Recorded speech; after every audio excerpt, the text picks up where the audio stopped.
avec nos émotions, nos délires. C'est comme McDo qui dit viens tel que tu es, sauf que Dieu, c'est pas un restaurant, quoi. Ok, j'arrête.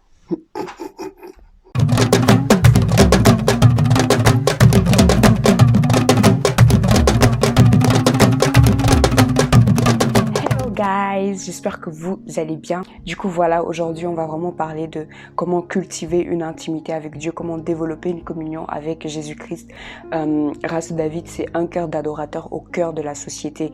Et les caractéristiques principales d'un adorateur reposent d'abord sur le fait qu'il est un lieu secret de rencontre en face à face avec lui. On ne veut pas juste être des chrétiens, ok, on va à l'église le dimanche, on fait ci, on fait ça, basta, non. Là, c'est vraiment, on rentre dans un autre univers, un univers où il y a un face-à-face avec un Dieu plus grand. En réalité, toute âme qui n'a pas de lieu solitaire avec Dieu est en suprême danger spirituel.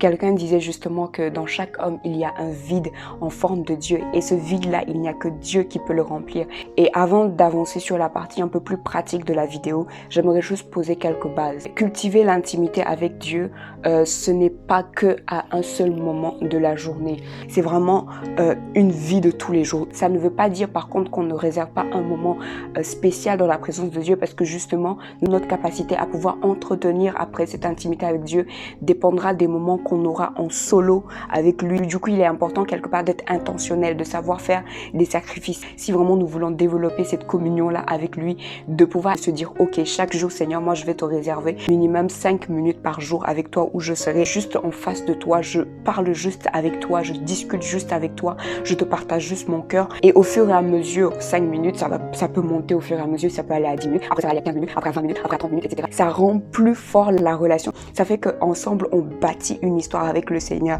L'autre chose, c'est qu'il est important d'être honnête, d'être transparent et d'être soi. Ne vraiment pas venir avec des masques, avec la personnalité d'une autre personne. Le Seigneur nous veut tels que nous sommes réellement, avec nos émotions, nos délires. C'est comme McDo qui dit viens tel que tu es, sauf que Dieu, c'est pas un restaurant, quoi.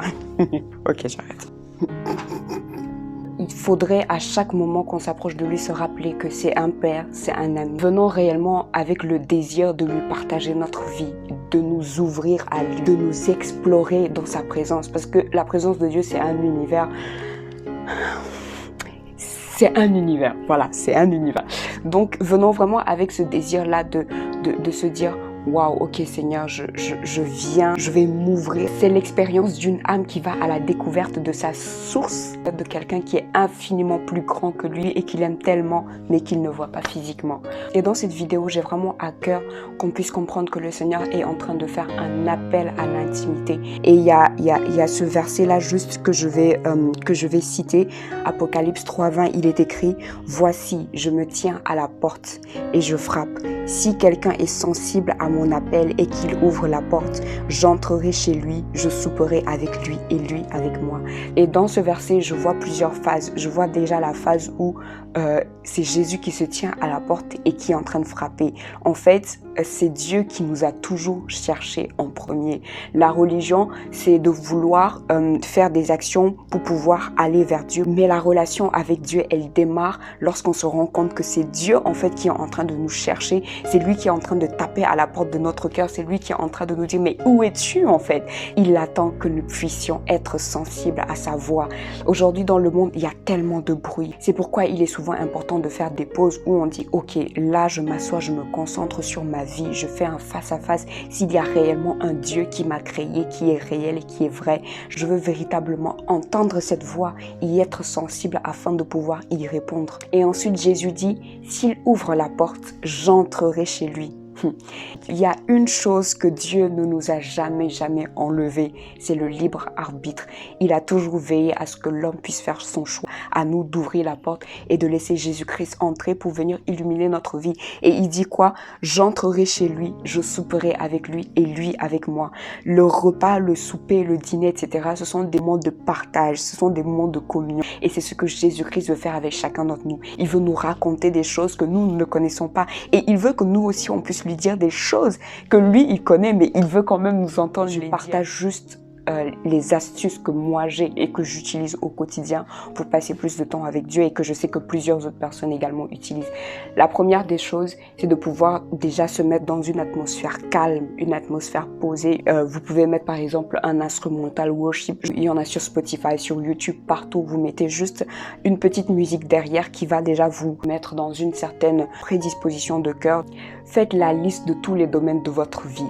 Et vous prenez le temps avec le Seigneur de décortiquer chacun de ces aspects-là. Par exemple, Seigneur, par rapport à mes amitiés, il y a telle chose vraiment qui me turlupine. Oui, dans la présence de Dieu, on peut utiliser les grands mots. Je rigole. Non, mais juste dire, demander l'avis de Dieu par rapport à chaque domaine de notre vie. Il aime entendre, il veut nous entendre lui parler, il veut qu'on puisse s'exprimer dans sa présence. Et au fur et à mesure que vous allez évoluer, tu vas te rendre compte que ta manière de prier est en train de changer. Pourquoi? Parce que tu commences à aller encore plus en profondeur. Moi, je me suis rendu compte que c'était dans la présence de Dieu que j'arrivais à exprimer mes émotions les plus profondes. En fait, c'est comme une thérapie, c'est-à-dire que je viens dans sa présence, je commence à parler de tout et de rien. Au début, je ne sais même pas de quoi je vais parler. Et puis d'un coup, je me retrouve en train de rentrer au plus profond de mon âme et de lui ressortir des choses qui me sont tellement intimes.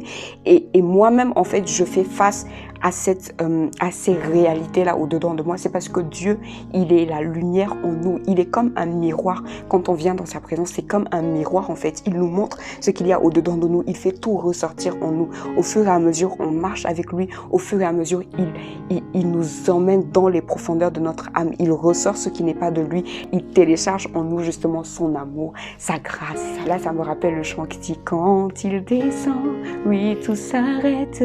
Il y a transfert entre ciel et terre. Puis après ça, après avoir parlé, etc., c'est maintenant le moment d'écouter, parce que comme on a dit au départ, c'est une communion, c'est un échange. Après avoir parlé, on peut prendre un moment de calme, de silence et même lire un passage de la Bible. Parfois, le Seigneur va nous demander de poser des actions. Le Seigneur va te dire: je veux que tu ailles poser telle action, je veux que tu ailles demander pardon à telle personne. L'autre chose, c'est qu'on peut prier également pour ses amis, pour sa famille, c'est l'intercession. Et la dernière chose, après avoir passé un bon moment dans sa présence, il est important de rester dans cette attitude-là. Par exemple, vous pouvez mettre un chant de louange lorsque vous êtes en route pour aller au travail ou pour faire ça. Voilà, je vais terminer ma vidéo là et je prie vraiment que le Seigneur puisse nous emmener encore plus en profondeur avec lui.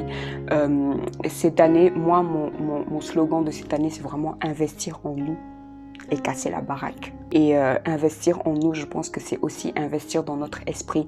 Et il n'y a pas de meilleur investissement de notre esprit que la présence de Dieu, que passer du temps dans l'intimité avec lui, que cultiver, développer cette vie de communion avec lui.